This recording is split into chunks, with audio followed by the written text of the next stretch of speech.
Hi, this is Kim, Reads Urantia, and today is April 27th. We're going to read a little bit from Light the Flame by Andrew Harvey. This is from Padampa Sanghi, who was a Buddhist mystic or teacher, Buddhist teacher, lived in the 1100s in India. Okay, never heard of this person before, but okay, let's go. May I seek authentic teachings like a mother hawk seeks her prey. May I listen to the teachings like a deer enchanted by music. May I meditate on the teachings like a beggar relishing bread. May I contemplate the teachings like a northern nomad shearing sheep. May I attain their highest realization like a sun breaking out from dark clouds. Okay, this is really beautiful. Okay, so I see here in studying here the teachings and finding the teachings is comparing himself to many things that are relatively, pretty mundane in nature, like a beggar relishing bread, like a nomad shearing sheep, and like the sun breaking out of dark clouds. So a deer listening to enchanted by music, and a hawk. Okay, so all these things are just oh, kitty cat, my goodness. Okay, behave yourself now. Okay, stop.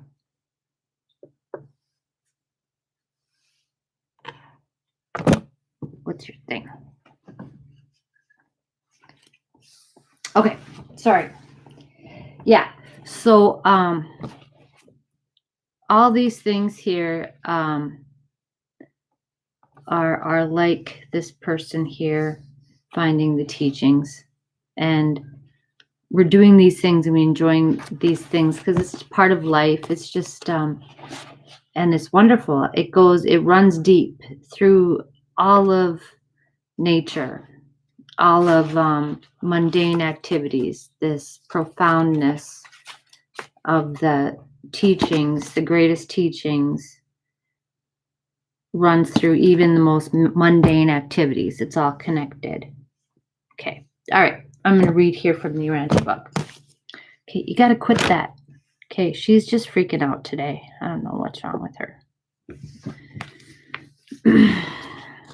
Okay. Okay. So we're on paper 2, the nature of God. We're on part 1, the infinity of God. Okay. Touching the infinite.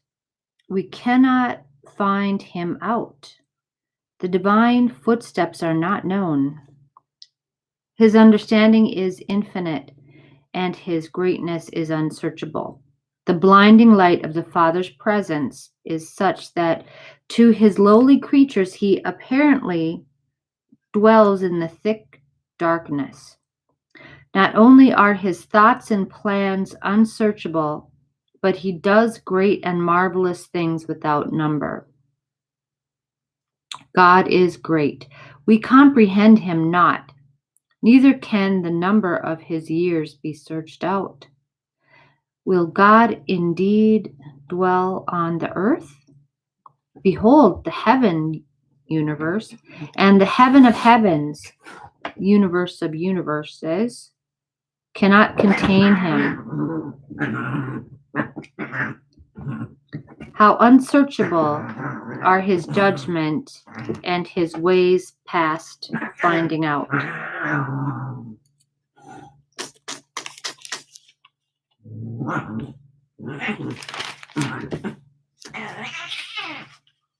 I'm just going to keep reading. My cats are attacking each other over there. Okay.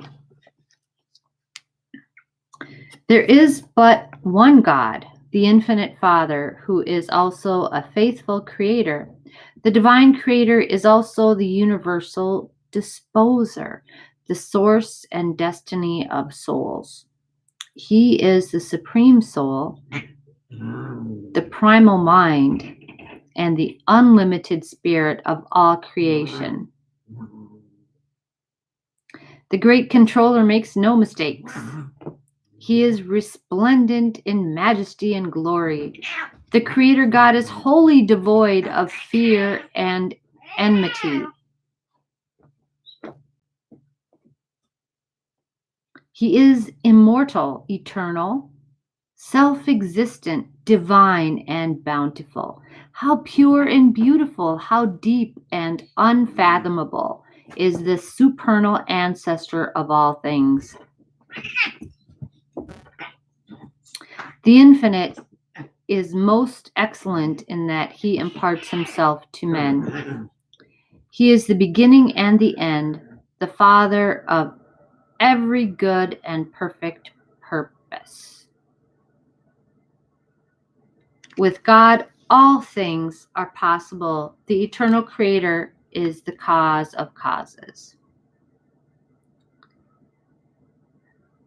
Notwithstanding the infinity of the stupendous manifestations of the Father's eternal and universal personality, he is unqualifiedly self-conscious of both his infinity and eternity. Likewise, he knows fully his perfection and power. Most people who are perfect, who think they're perfect, they really aren't perfect. I mean, that kind of goes with, but it's not so with God. God is perfect, and God knows God is perfect.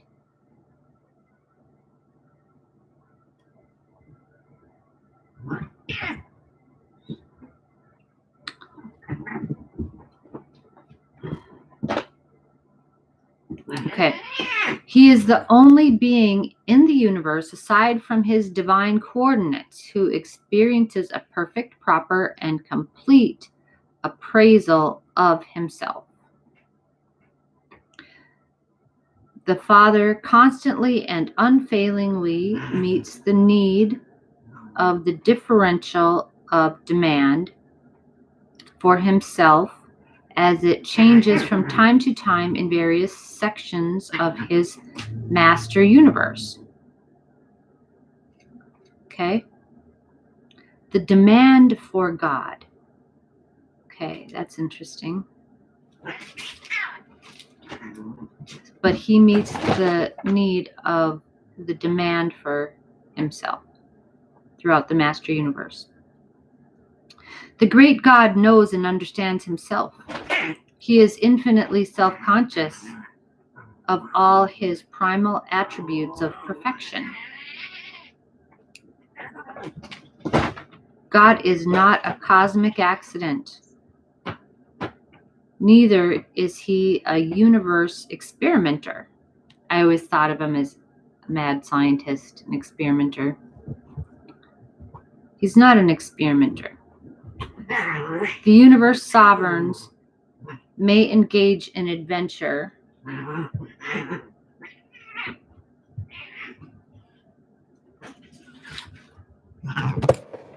oh gosh. Okay, stop it now. Stop.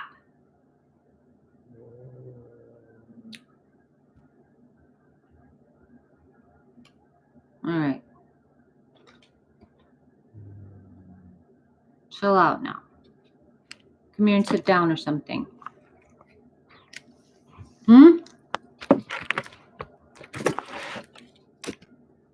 You can come over here. Come here. Sit down and chill out. Okay? All right. Go your own way then. All right. All right. The universe sovereigns may engage in adventure. The constellation fathers may experiment. The system heads may practice, but the universal Father sees the end from the beginning, and his divine plan and eternal purpose actually embrace and comprehend all the experiments and all the adventures of all his subordinates in every world, system, and constellation in every universe of his vast domains. So he sees the end from the beginning. No thing is new to God, and no cosmic event ever comes as a surprise. He inhabits the circle of eternity. He is without beginning or end of days. To God there is no past, present, or future. All time is present at any given moment. He is the great and only I am. The universal Father is absolutely and without qualification infinite in all his attributes, and this fact, in and of itself, automatically shuts him off from all direct personal communication with finite material beings and other lowly created intelligences. So he's absolute and without qualification infinite in all his attributes. And that's what shuts him off from direct and personal communication with us, because of his infinity.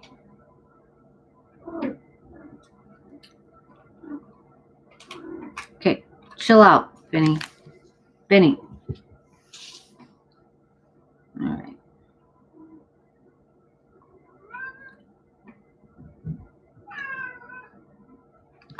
And all this necessitates such arrangements for contact and communication with his manifold creatures as have been ordained first in the personalities of the paradise sons of God, who, although perfect in divinity, also often partake of the nature of the very flesh and blood of the planetary races, becoming one of you and one with you.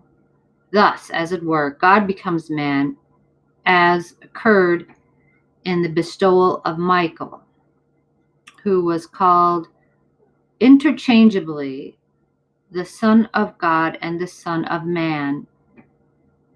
And second, there are the personalities of the infinite spirit, the various orders of the seraphic hosts and other celestial intelligences, who draw near to the material beings of lowly origin and in so many ways minister to them and serve them. And third, there are the impersonal mystery monitors, thought adjusters, the actual gift of the great God himself, sent to indwell such as the humans of Urantia, sent without announcement and without explanation. In endless profusion, they descend from the heights of glory to grace and indwell the humble minds of those mortals who possess the capacity for God consciousness or the potential therefore. Okay. In these ways and in many others, in ways unknown to you and utterly beyond finite comprehension, does the Paradise Father lovingly and willingly downstep and otherwise modify, dilute, and attenuate his infinity in order that he may be able to draw nearer the finite minds of his creature children. And so, through a series of personality distributions which are diminishingly absolute, the infinite Father is enabled to enjoy close contact with the diverse intelligences of the many realms of his far-flung universe.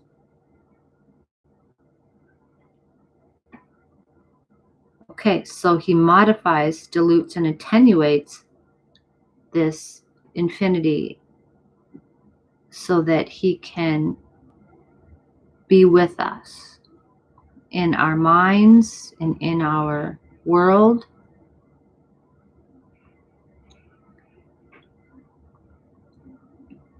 Okay, so through a series of personality distributions that are diminishingly absolute.